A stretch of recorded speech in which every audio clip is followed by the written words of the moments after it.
Hello and welcome to the Geeks Review. I'm Royce. And I'm Joshua. On today's show, we'll be talking about the sequel to the Tom Hardy film Venom, Let There Be Carnage, as well as Daniel Craig's last James Bond movie, No Time to Die. Let There Be Carnage stars Tom Hardy, Michelle Williams, Woody Harrelson, and Naomi Harris. It's set in a Marvel universe, not the Marvel Cinematic Universe like your Avengers and your Iron Mans and all that. Side pocket. Yeah, and Venom is a symbiote alien who bonds with a host, and he's bonded with Tom Hardy's Eddie Brock, a reporter, and has become sort of an anti-hero following the events of the first movie. He's interviewing the serial killer, Cletus Cassidy, is that his name? Yes. It's a CK, one of those. Yes, Cletus Cassidy. Yeah, played by Woody Harrelson, who bites Brock and ingests some of the symbiote venom and becomes the new symbiote Carnage and is tracking down his long-lost, girlfriend. And Having only just done the homework, I gotta say, great follow-up. Yeah. A lot of implications going forward, but hot dog! It's quite good. And Venom was one of the first films that Ben and I tried to review back in the day when we tried to start this back in 2018 or 2017. Oh boy, that's going back. Yeah, way back. And now here I am sitting in his place, unfortunately.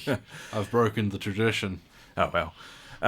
It felt like it should have been a longer movie. Like It definitely should have. Like, mostly that a lot of scenes were cut short, or just a lot of shots. It's like, let's cut a second off every single thing, and had it just had those extra seconds, it probably would have been It did feel a bit quicker than the Yeah. first one. And some scenes definitely did drag on unnecessarily, like the Venom goes to the rave. We are out of the Eddie closet! Another thing as well, another positive criticism is I think Venom's voice is better this time. Because the first one, Tom Hardy's sort of gone through a stage where his vocalizations and his vocal performances are a bit strange. And Venom is like this very angry shouting mouth. He apparently he had based Venom's voice by studying the old lounge lizards decades of yester. Well, you say that because I remember he was talking about like Caribbean accents and stuff for Bane in The Dark Knight Rises, and then he comes out with that, and it's like, what the hell is that? That's not a that's not a Caribbean accent. And he based it off some bare knuckle boxer. But then you looked up footage of the bare knuckle boxer, and it's like, this sounds nothing.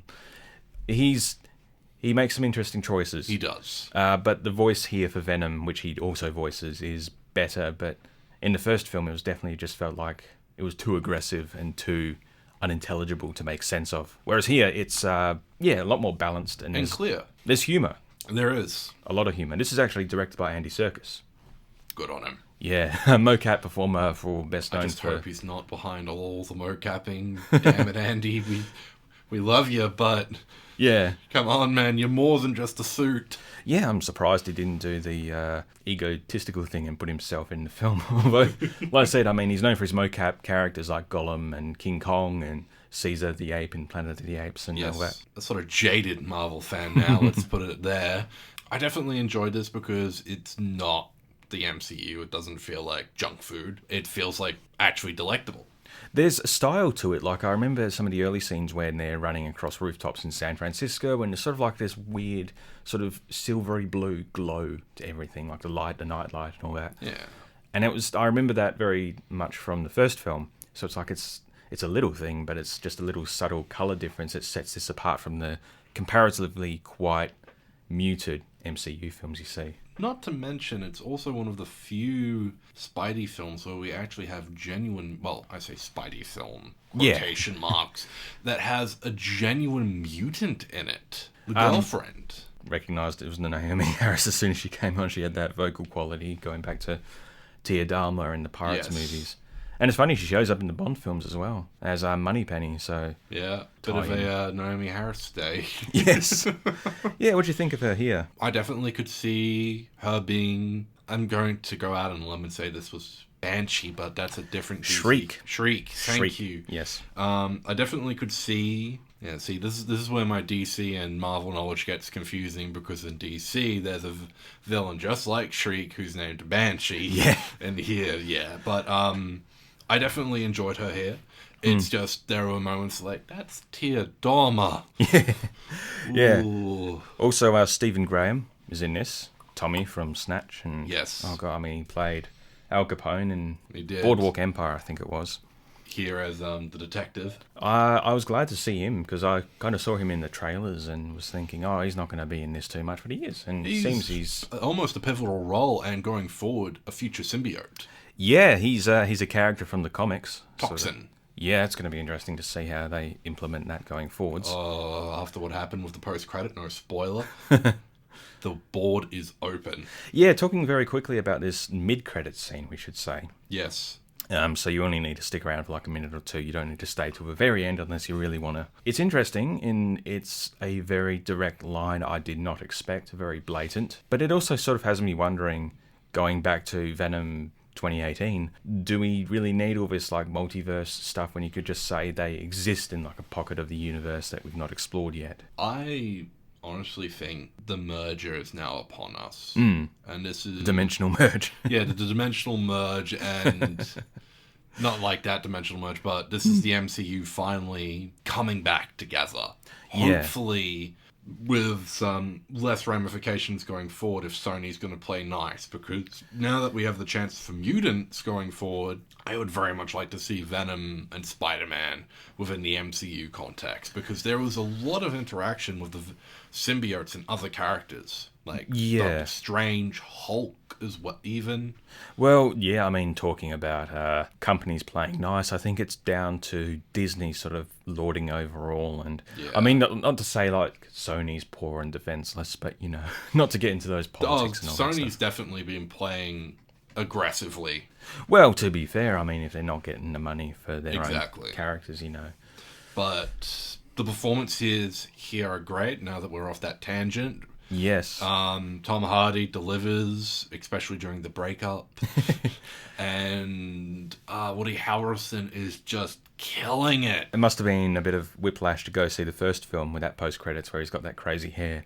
And now here he's got sort of more normal hair. I kind of wanted the crazy hair because that's what Cletus actually looked like. He had crazy hair. Yeah. I mean, his hair's pretty strange when he gets out in this one, but it's kind of flat. It's quite brutal. There's a lot of head chomping in this. Yeah. It's actually filmed in England. We get a cameo from Reece Shearsmith from The League of Gentlemen and Inside Number 9 and Psychoville. He played the priest. Oh. Yeah, he's sort of known for like that darkly gothic horror sort of comedy stuff. And I mean, it makes sense, you know, he'd sort of be in this and he gets his head taken off. But it's like a PG M rating, this. Yeah, so it doesn't quite slot into where things are going to go. Yeah. I mean, there's no blood and gore, really. No, but do you sort of feel like... I feel like it is missing that. I feel like... I get it, you know. They're trying to make these hero films, these comic films, a bit more marketable to everyone, but characters like Venom, and particularly Carnage, would really benefit from an MA rating in Australia. Yeah, especially after the Suicide Squad earlier this year, which had King Shark doing a lot of stuff that Venom does, funnily enough, like with head chompings and all that. It was definitely felt more free to do what they need to, but I think one of the big problems is that films like Venom need to stick with a brand, and they weren't quite sure on where they could go with, you know, this darker anti-hero. Maybe going more incidental blood, because I mean, you see a character who gets chomped and his body just gets thrown aside and there's no splat, there's no arterial spray. Yeah, and not saying we need graphic, you know, depictions of violence and gore, but if you're going to have someone's head get chomped off by a giant alien monster, there's going to be mess, you know. Not to mention, Carnage is a symbiote that lives within the body of Cletus Cassidy. It's actually fused with his DNA.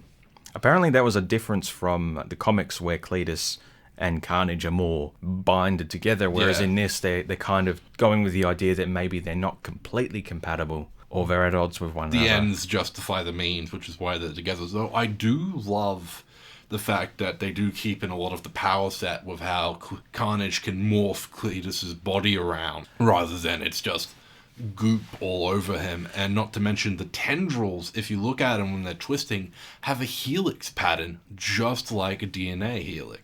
Yeah, there's a lot of twisting and turning. Like I remember when he's thrown to the ground and his head twists around and he stands up like he's normal, and it's... Yeah.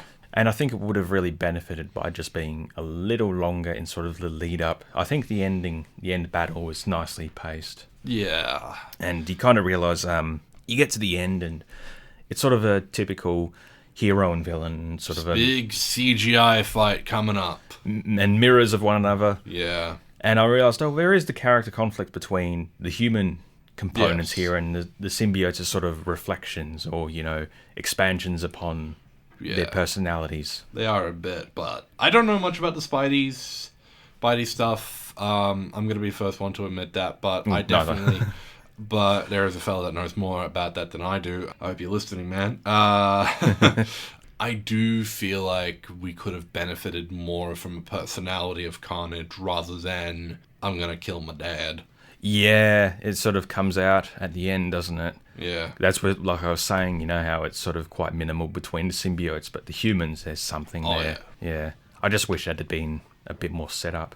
Yes. I do really love the comedy with Venom where he's body swapping throughout. They go through this breakup and just the chickens. And ends up with Mrs. C. Yeah. And it's good to see Michelle Williams again. Yes. I wasn't sure if she was going to be back, and she's got quite a big role in this as well. I definitely feel that they've learnt their lessons from the first film. And they've got something here. Whether or not they're going to keep going, we'll see. Yeah. And I like her fiancé, Dan. Yes, Dan actually did something. Yes. Yeah, it sort of surprised me with the first one how it's not like he's a romantic rival, or he's treated like a romantic rival. He's seen in the eyes of Eddie and Venom as being the romantic rival, but he's not treated that way. No. It's not like he's not someone to be beaten and not there to be conquested. It's just like she's moved on, she's with someone else, and they all sort of get along, and Venom's not happy about that. It's an interesting dynamic. It is. I mean, there's other films out there that do other stuff. It's also funny to watch Venom play the jilted lover. Yes. Yeah, it's very overt, the LGBTQ sort of subtext.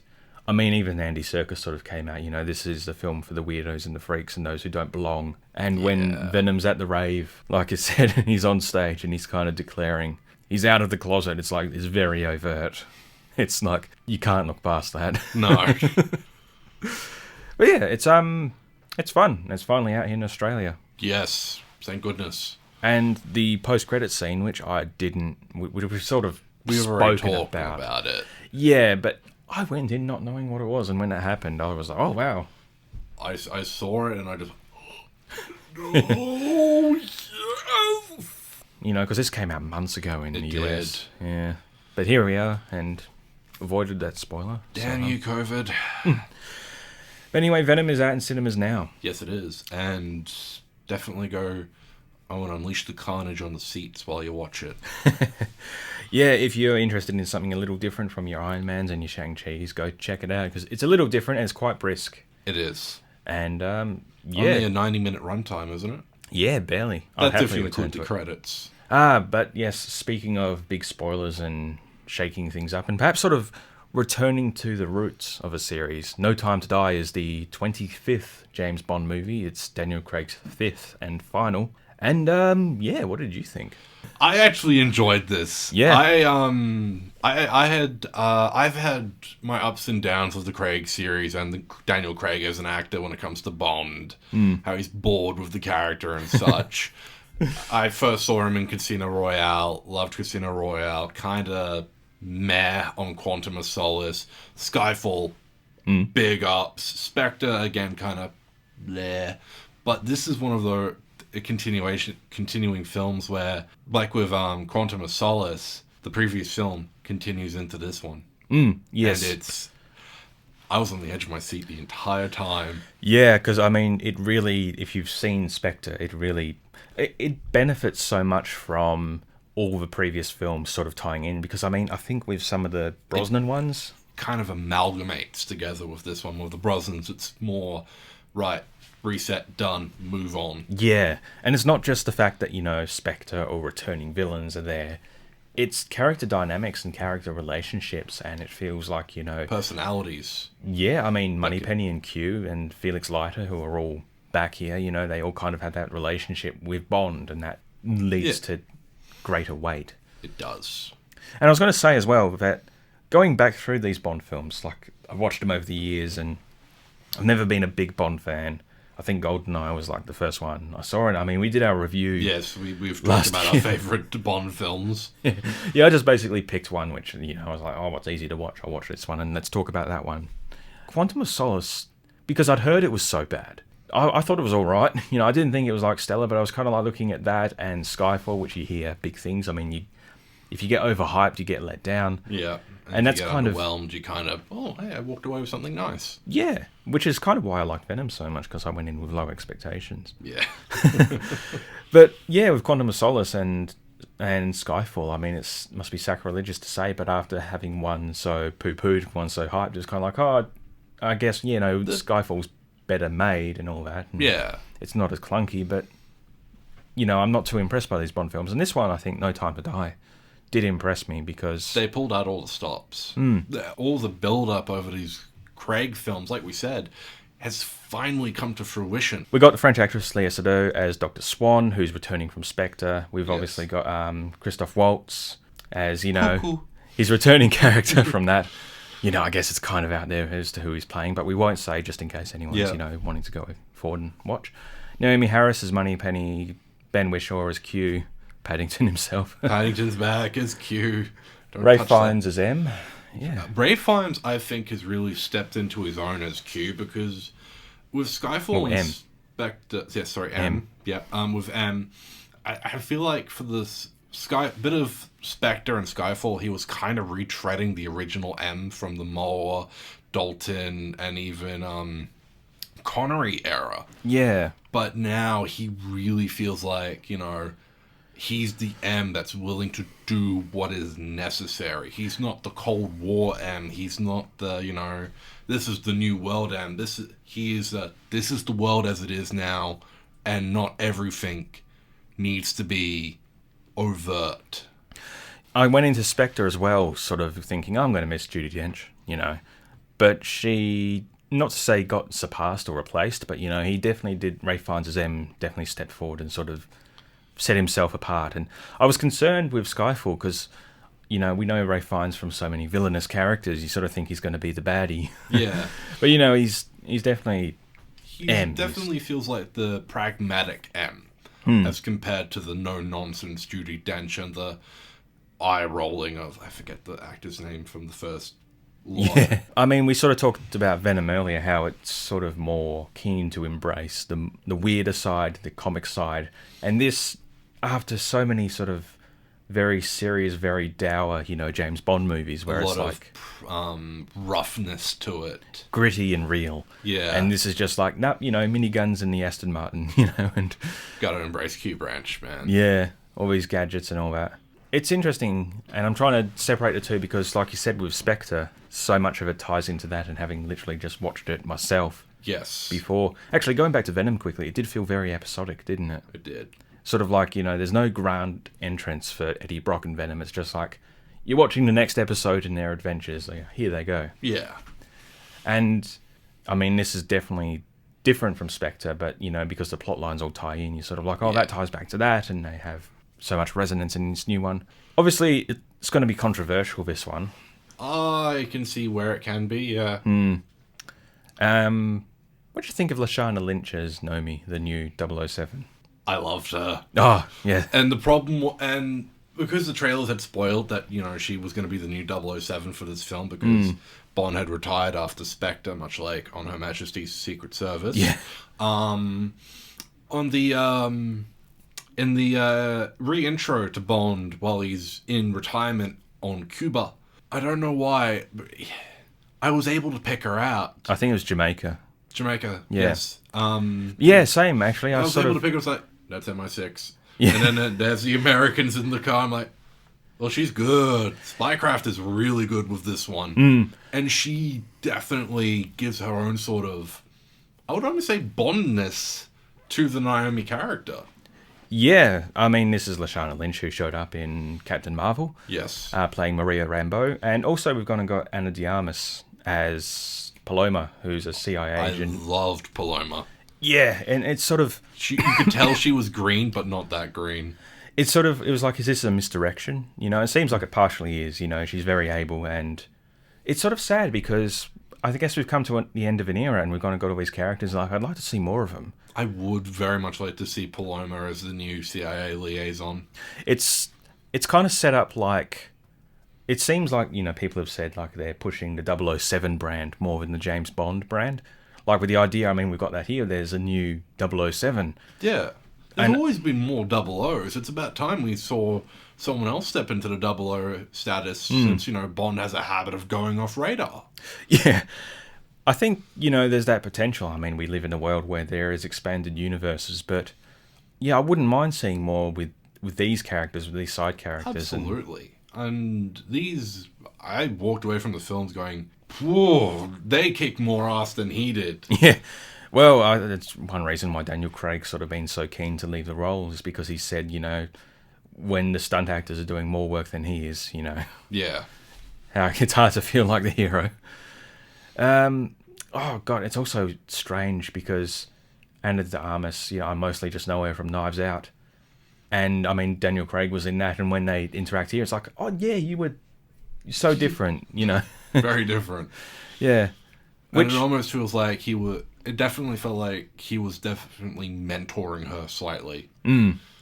But then you get to the action scene, and yeah, you wonder how much of it's a she's good with a front. She's good with combat, not spycraft. Yeah, yeah. This was actually co-written by Phoebe Waller-Bridge, Hey, who I think at the time had just sort of come off the first series of Killing Eve, which is a show I've always meant to talk about on this. Obviously, she's known for Fleabag, yeah, and that's Killing Eve is basically assassins, spycraft. It's very sort of more gritty and real and sort of low stakes. yeah. As opposed to Bond, but it's got that flavour, and I definitely think I could feel that coming through. And there is a humour here, like when the double agent is revealed, and he and Bond they and Bond are battling, Yeah. and the gun falls by them, and they like laugh. It like cuts to them, and they like laugh.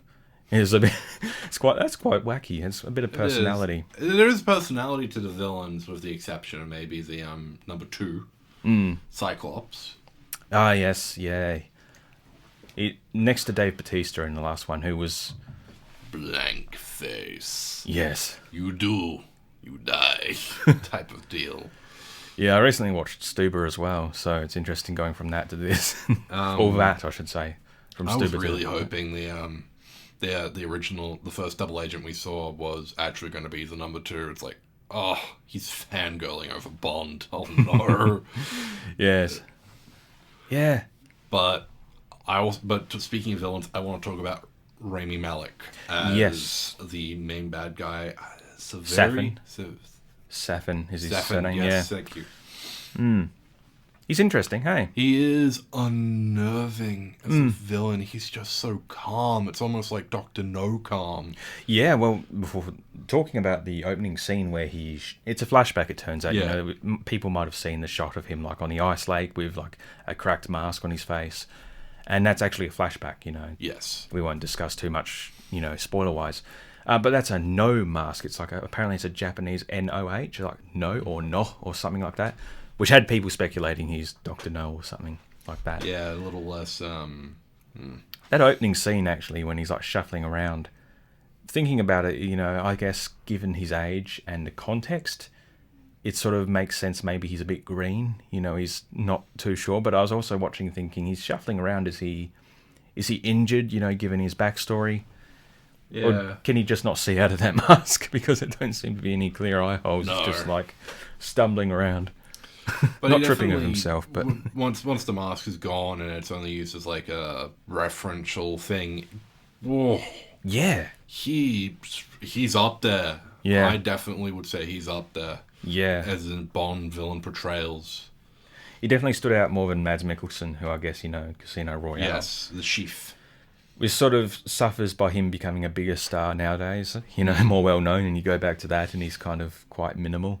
Yes. And Rami Malek, I'm not sure how it's pronounced actually. Whatever. He's not in this as much, but he leaves an impact. He does, and it's... Oh. Yeah. I have a tier list of Bond villains, and he's just moved on to it. I haven't rated it yet, but he's on there now. Yeah. Anyway, final thoughts? This is definitely a surprising... No Time to Die is a return to form, but beautiful Bond film that actually had me on the edge of my seat for quite a bit of the film. And even then, I couldn't guess everything that was being done, which is great, because I think too much about what happens in a film, and I break it down and go, okay. But this is definitely great. A wonderful departure for Daniel Craig. I hope he goes on to bigger and better stuff. And I cannot wait to see who will be the next Bond, because they do say Bond will return. Yeah. Yeah, as a non-fan, it really impressed me. It's going to be divisive because of the decisions and choices it makes. I know comedian David Mitchell made a very sort of angry, article, as David Mitchell is wont to do. But yeah, it's good. I think it feels a bit more resonant after having waited so long for it to come out. Absolutely, and give me more of the Naomi. Yeah, definitely. I don't care if she gets a different number, but if she gets picked up to be the next Bond, I'm not gonna say a word. Because I'll be just ready to go, like, yeah, prove yourself. Do it again. Anyway, this has been the Geeks Review. We'll be back next week. I'm Royce. And I'm Joshua. And we'll see you next time. Bye for now.